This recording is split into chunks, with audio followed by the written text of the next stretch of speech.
as you are current legal advocate. What have you learned? Because this field is so vast, about the legal system as a result of being inside of it, and even as you stated earlier, on the other side. What things have you learned that you can share that you say, I would have never known this about the system had I not either been in the system or on the other side of the system?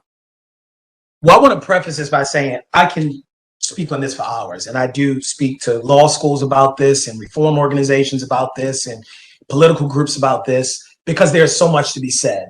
I think the chief understanding that I came into, which I actually didn't come into until this year.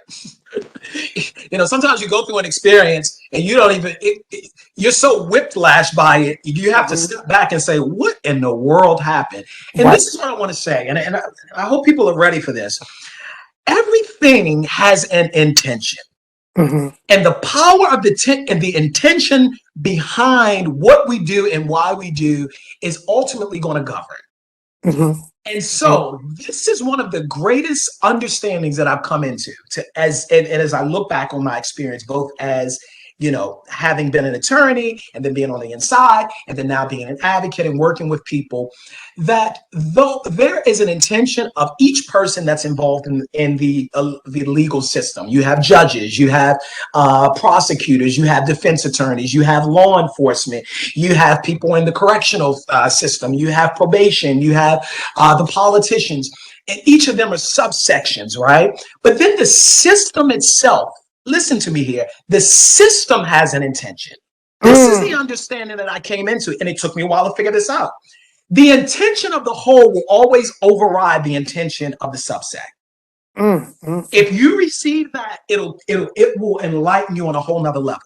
And so one of the things that was baffling to me is that while in law school, we learned so much about the theory, I think it focused on theory and abstract, and that's wonderful. And even what the intention was of, for instance, the framers. Anybody that's listening to me that's taken a law class, that's one of the things they say, what's the intention of the framers, the people who created the law? Okay, and that's great.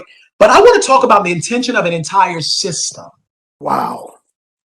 The intention of a system, which I'm not ashamed to say, is a straight line from the transatlantic triangular trade. I want to be politically correct here because nobody says slavery anymore, to Jim Crow, to now what we see as mass incarceration. It's an intention.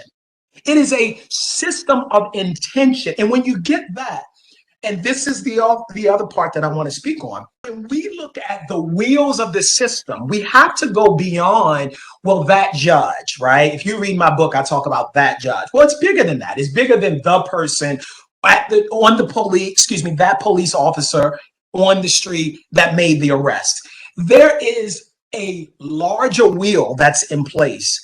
And that wheel, to be quite frank with you, Bishop, I don't even think most of the players in the system are aware of the intention of the whole. Because even if they were, I think it would help for them to be enlightened to know this is a much bigger force. And that force, and I'll end on this point, and I have no problem with saying this, the system, the intention of the system is a diabolical intention. So this is I don't have any words for the knowledge that you are imparting to us right now, because this is vital. This information is vital, and that's why I'm encouraging you that are listening to share this. Share this with your children. Share this with your relatives. Share this with those who think that they're going to beat the system just because they're smart, they're witty, they're slick. No, you're not.